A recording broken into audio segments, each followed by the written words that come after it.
Bab 11. Kebetulan atau lebih dari itu.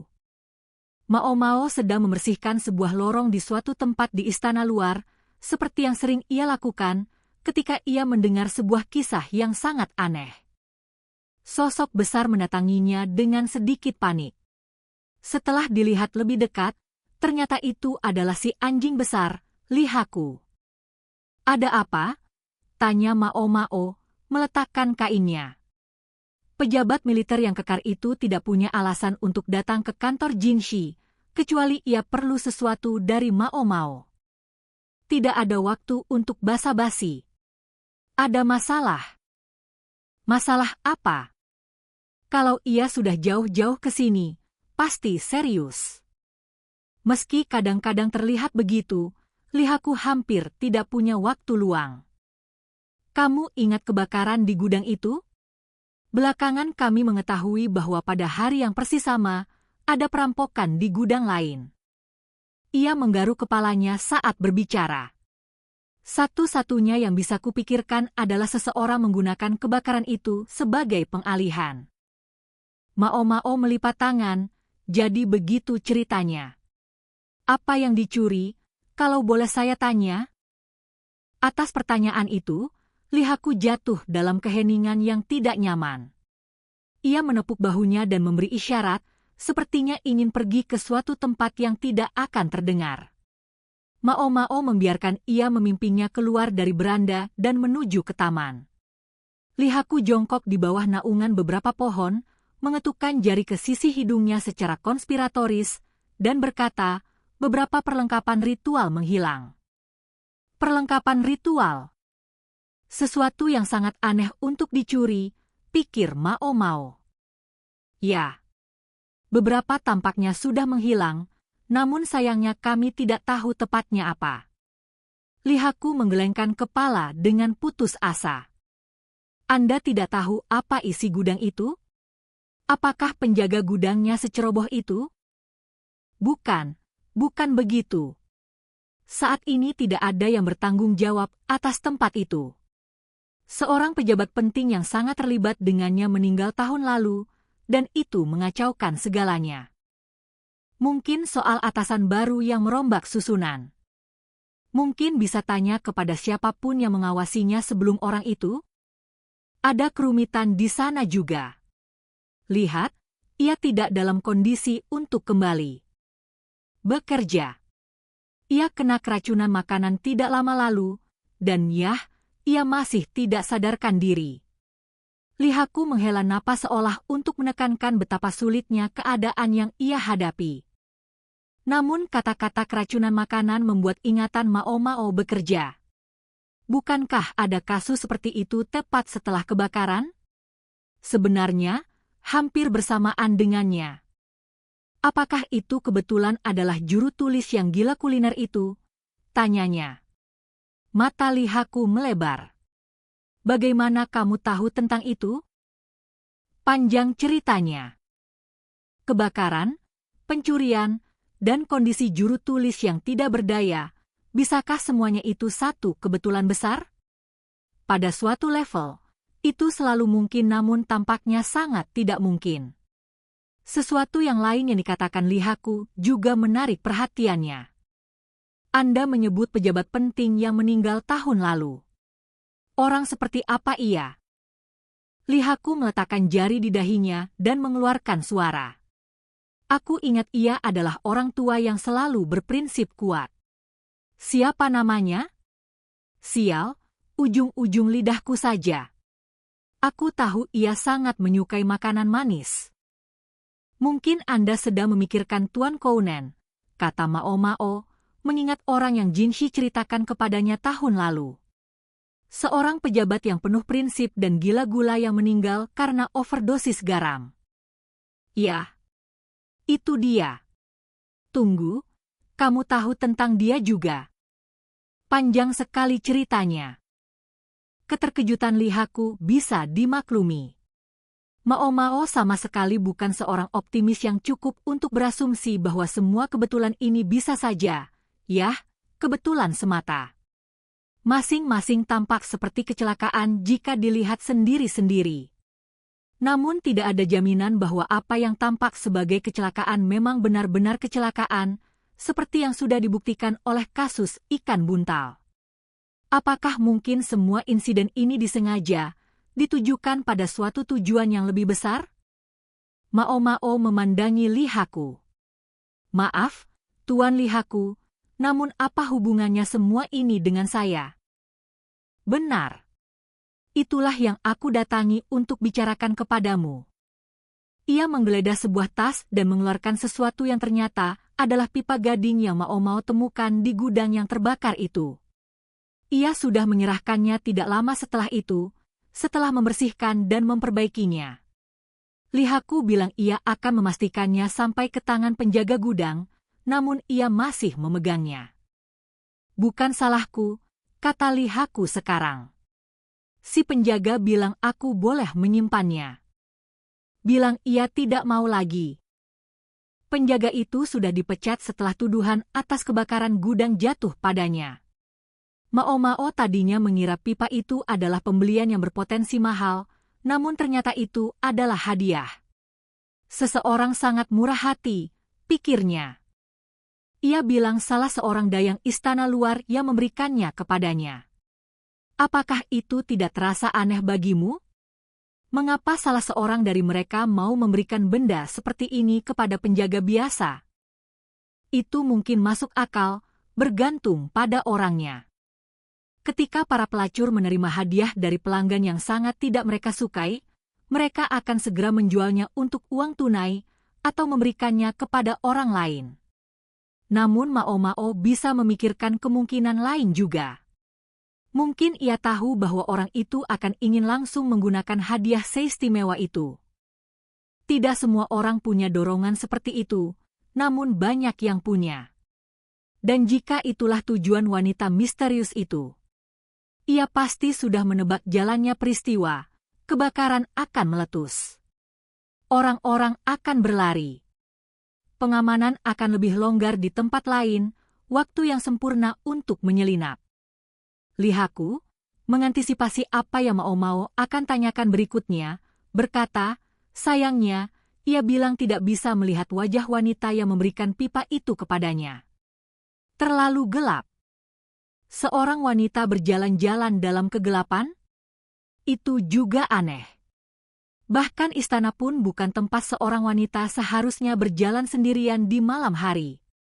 Si penjaga gudang itu menemukan wanita tersebut sedang melakukan hal itu, dan cukup baik hati untuk menemaninya keluar demi keselamatannya. Wanita itu berterima kasih dengan memberikan pipanya. Udara dingin, dan wajah wanita itu tersembunyi oleh kerah yang tinggi. Ia memang bilang bahwa wanita itu tampaknya luar biasa tinggi untuk seorang nyonya, dan bahwa ia sedikit berbau obat-obatan. Obat-obatan. Jangan khawatir, aku tahu itu bukan kamu. Ia bilang tinggi. Tapi aku hanya penasaran. Apakah kedengarannya seperti seseorang yang kamu kenal?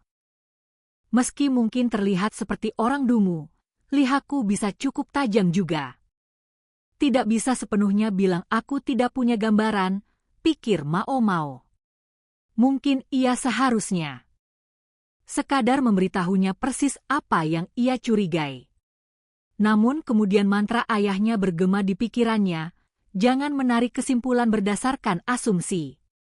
Mao Mao memikirkan masalah itu dan memutuskan sebuah kompromi.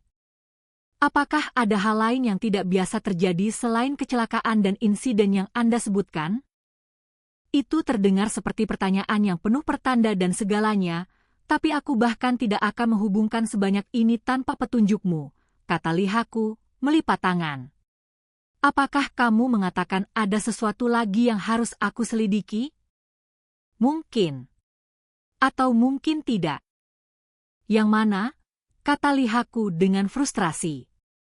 Mao Mao berjongkok dan mengambil sepotong ranting dari tanah, yang kemudian ia gunakan untuk menggambar lingkaran di tanah. Dua hal seringkali terjadi secara kebetulan. Ia menggambar lingkaran lain, sebagian tumpang tindih dengan yang pertama. Tiga hal mungkin terjadi dan masih bisa kebetulan. ia menambahkan lingkaran lain. Namun apakah Anda setuju bahwa pada suatu titik, itu berhenti menjadi kebetulan dan menjadi sesuatu yang disengaja? Ia mengisi bagian di tengah ketiga lingkaran yang saling tumpang tindih itu. Andaikan dayang istana luar ini kalau itu memang yang ia adanya, berdiri di titik pertemuan dari berbagai kebetulan yang disengaja ini. Aku mengerti. Lihaku bertepuk tangan. Adapun Mao, bayangan Suirei melintas di benaknya, namun ia merasa hal itu tidak relevan untuk sekarang. Kamu lebih pintar dari penampilanmu, kata Lihaku, menepuk bahunya dengan senyum lebar.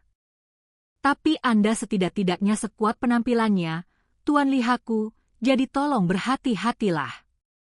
Lihaku merasakan sedikit menggigil saat Mao menatapnya. Ia berbalik untuk menemukan bahwa bukan hanya Mao yang memberikan tatapan dingin kepadanya. Senang melihat kamu bersenang-senang. Suaranya memesona, namun penuh dengan sarkasme. Lihaku mundur satu langkah karena terintimidasi saat melihat siapa pemilik suara itu.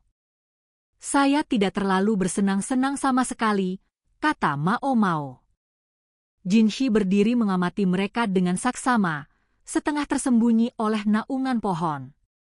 Gao Shun berdiri di belakangnya, dengan kerutan biasanya yang tetap dan abadi di dahinya. Si anjing besar itu segera pulang, meninggalkan Mao untuk menghadapi Jinshi, yang tampak kesal karena suatu alasan.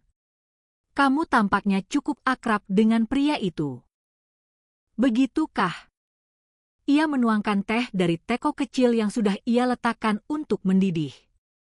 Cangkir keramik mungkin menghasilkan minuman yang lebih enak, namun sebagian besar peralatan Jinshi terbuat dari perak.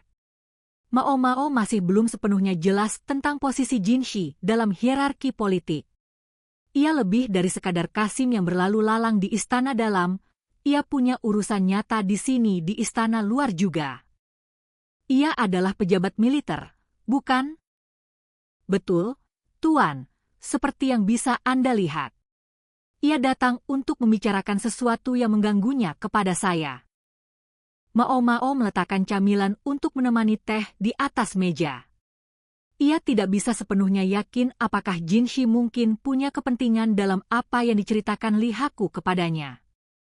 Lagi pula, Kounen entah bagaimana terhubung. Maka Mao menawarkan, haruskah saya menceritakan persis apa yang ia tanyakan? Jinshi hanya menyeruput tehnya dalam diam. Ketika Mao selesai memberikan penjelasan terperinci, Jinshi menutup matanya dan mengerutkan dahi, terlihat sedikit tidak tenang. Jaring yang sangat kusut memang. Ya, Tuan. Jinshi belum menyentuh camilannya. Gao Shun berdiri di dekat pintu masuk kantor, tampak sama gelisahnya dengan majikannya. Dan menurut kamu, bagaimana semua ini saling berkaitan? Tanya Jinshi. Itu saya tidak tahu, katanya dengan jujur. Ia tidak punya gambaran apa yang dimaksudkan semua ini untuk dicapai. Kasus manapun mungkin saja kecelakaan. Satu hal yang pasti adalah bahwa selama semua itu tampak bisa menjadi kecelakaan, kecil kemungkinan ada yang akan menghubungkan semua kepingannya. Secara pribadi, saya pikir semua ini tampak lebih seperti serangkaian jebakan daripada satu rencana besar. Keberhasilan satu pun di antaranya sudah cukup untuk melayani tujuan si pemasang jebakan. Jinshi mengambil tegukan teh lagi sebagai tanggapan. Satu tegukan itu mengosongkan cangkirnya, sehingga Mao pergi untuk merebus lebih banyak. Aku setuju, kata Jinshi. Dan itu berarti ada kemungkinan bahwa masih ada jebakan-jebakan lain. Kita tidak bisa memastikannya. Bahkan Mao pun hanya punya spekulasinya sendiri untuk diandalkan. Jika seseorang dengan tegas memberitahunya bahwa semuanya adalah serangkaian kebetulan, ia hanya bisa mengangguk dan menerimanya. HMPH. Tidak terlalu bersemangat untuk yang satu ini? Bersemangat, Tuan, katanya. Lagi pula, Bukan karena kepentingan pribadi saya mencolokkan hidung ke urusan-urusan ini. Ia hanya memperhatikan apa yang sedang terjadi di sekitarnya. Ada terlalu banyak orang yang terlalu siap untuk melibatkannya dalam urusan berisiko mereka sendiri. Itulah masalahnya. Mao Mao sangat senang hidup sebagai apoteker yang damai. Duduk di beranda menyeruput teh sambil melakukan percobaan medisnya. Saya hanya pelayan, katanya. Saya cukup mengerjakan pekerjaan yang diberikan kepada saya. HMPH, kata Jinshi lagi, tampaknya menganggap jawaban ini kurang memuaskan. Ia bermain setengah sadar dengan kuas di tangannya. Ia sudah mendorong camilan ke sisi mejanya. Mungkin ia tidak tertarik dengan camilannya. Mao Mao pikir ia tampak luar biasa muda. Bagaimana kalau begini? Katanya. Ia memanggil Gao Shun dengan senyum dan berbisik ke telinganya. Apapun yang dikatakannya, Gao Shun jelas tidak antusias. Tuan Jinshi, katanya. Kamu dengar aku. Tolong siapkan semuanya. Gao Shun mengangguk tanpa keyakinan, sementara itu Jinshi mencelupkan kuas yang sedang ia mainkan ke dalam tinta, lalu mulai menulis di selembar kertas dengan gerakan yang lancar dan mengalir. Ketika aku berkeliling para pedagang beberapa hari lalu, aku mendengar tentang sebuah barang yang sangat menarik. Aku percaya inilah namanya. Ia mengangkat kertas itu dengan gerakan yang anggun dan menampilkannya kepada Mao Mao. Matanya segera mulai bersinar. Di atas kertas tertulis dua karakter, Niu Huang, Calculus Bovis. Batu empedu lembu. Maukah kamu mendapatkannya? Mau. Hampir sebelum ia menyadari apa yang sedang ia lakukan, Mao Mao berlari mendekati, dan kemudian naik ke atas meja Jinshi. Calculus Bovis adalah sebuah obat, batu empedu dari sapi atau lembu. Konon, hanya 1 dari 1000 ekor sapi yang menghasilkannya. Ia dianggap sebagai salah satu suplemen obat paling langka dan paling berharga. Seorang apoteker miskin dari kawasan hiburan akan beruntung jika pernah melihatnya sekalipun seumur hidupnya. Itu adalah prospek yang sungguh menggiurkan. Dan Kasim ini sedang mengatakan, apa? Apakah ia benar-benar akan memberikannya? Sungguh dan benar-benar? Jinshi sedikit mundur dari Mao Mao, yang mulai condong semakin dekat dan dekat ke arahnya. Ia tidak menyadari apa yang dilakukannya sampai Gao Shun menarik lengan bajunya, membawanya kembali ke kenyataan. Ia pelan-pelan turun dari meja dan merapikan roknya. Nah, itulah motivasinya. Apakah saya benar-benar bisa mendapatkannya? Mao Mao menatap Jinshi dengan hati-hati, namun ia kini tampak agak lebih dewasa dari sebelumnya. Mao Mao mengenali ini sebagai tatapan memesona yang sering ia arahkan kepada para dayang di istana belakang. Itu tergantung seberapa keras kamu bekerja. Mulailah dengan membiarkanku memberitahumu semua rinciannya. Jinshi mulai meremas kertas itu dan melemparkannya ke keranjang sampah, senyum madu yang familiar di wajahnya. Mao Mao tidak terlalu peduli dengan senyum itu, namun ia menawarkan untuk memberinya imbalan dengan sesuatu yang sangat ia inginkan jika ia bekerja keras, dan itu sudah cukup baginya. Mengerti. Anda hanya perlu memberitahu saya apa yang Anda inginkan, Tuan Jinshi. Dan kemudian Mao Mao membereskan cangkir teh dan camilan yang tidak tersentuh itu.